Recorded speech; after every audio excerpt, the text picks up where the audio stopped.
Welcome, everyone. Good to see you. Thank you for joining me while I set a spell and tell you the story, the legend of the Bell Witch. Deep in the woods of Appalachia, along the banks of the Red River in Robertson County, is a small local town by the name of Adams, Tennessee. Many paranormal investigators and historians from all over the world come to the town every year. Why, you may ask? Because it's the site of the infamous haunting of the Bell Witch. The Bell family came from North Carolina in the early 1800s.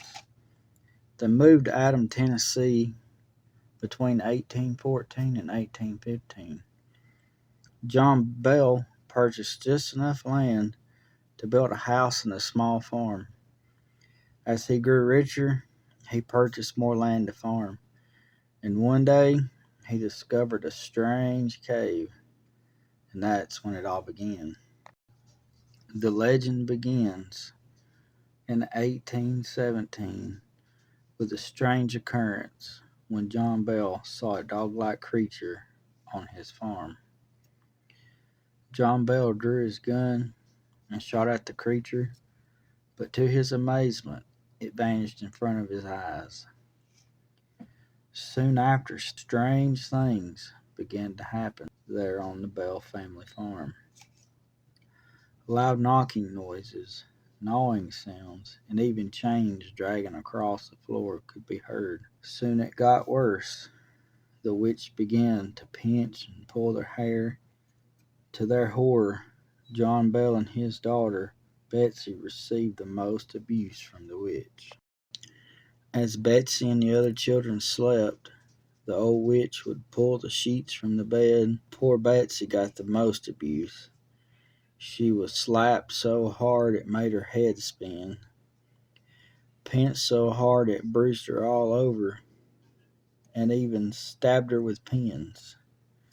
Poor Betsy, engaged to be married, called off the wedding to get a few moments' peace. The family turned to a friend, James Johnson, for help. Once James heard the stories of what was happening, he decided to spend the night at the Bell house. That night, James heard the sounds the Bell family had told him about. He also heard an old woman singing Bible hymns. While he slept, he and his wife was hit with something as the bed sheets were pulled off of them. That night, they decided an evil spirit occupied that house. Once James was involved, that old witch began speaking in full sentences, having full conversations with the Bell family. She would insult and even threaten John Bell. Being at the end of his rope, John Bell asked the witch what she wanted, and her reply, "I am a spirit, once very happy, but being disturbed, now I am very angry." James's son John came up with a plan to test the witch. He asked the witch what his Dutch grandmother would have said to the slaves she saw doing wrong. Somehow, the witch gave the correct answer using his grandmother's voice. As the news spread at the Bell House, General Andrew Jackson became interested. During the War of 1812, John Bell's son fought under Jackson at the Battle of New Orleans. So, being a tough man, Jackson traveled to the Bell House with his own team to find an end to the terrible old witch. Once he entered the Bell farm, the wagon stopped in the mud. As he tried to budge the wagon, General Jackson heard the old witch behind him.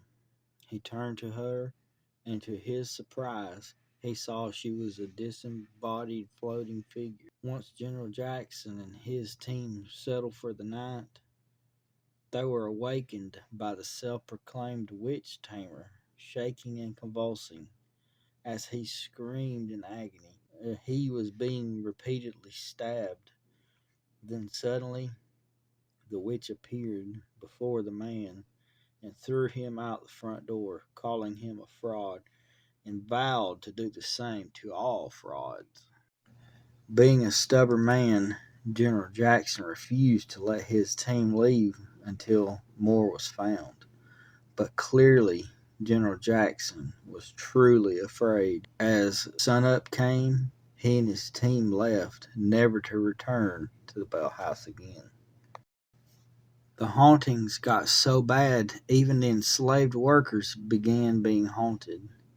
Dean, one of the workers, encountered the witch many times, usually in the form of a dog-like creature. A few times the dog had two heads. Dean began to be concerned by the encounters with the witch. So he started carrying a witch ball his wife made to protect him from the witch's harmful grasp. Even the neighbors and friends began to have encounters with the witch. William Porter, a friend of John Bell's, grabbed the wicked old witch and tried to throw her into a fire, at no avail.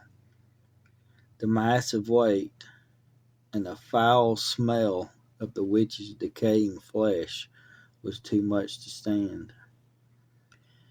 After 3 years of constant harassment and no sleep, John Bell's health began to fail.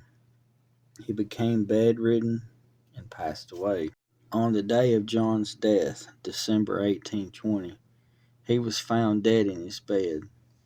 The witch appeared to the family when they found a mysterious, vile black liquid. To see what it was, John Bell Jr. took a single drop and fed it to the family cat. The cat began to freak out, jumping up and down and twisting in the air, then fell over dead on the floor. That's when the witch appeared and claimed she had poisoned John Sr. It was rumored the evil witch crashed his funeral and sang cheerful drinking songs during the funeral. So after John Bell's death, the haunting mysteriously ended. It ended just as mysteriously as it began. Folks, I hope you enjoyed this story. It's my strange story. Not really sure how it began, just with the purchase of a land with a cave and the sighting of a dog figure and taking that shot began all this evil, terrible trouble that took place over the 3 years.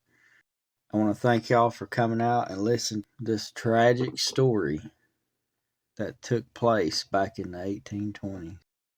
Thank y'all so much for listening. And until next time, I'll see you later.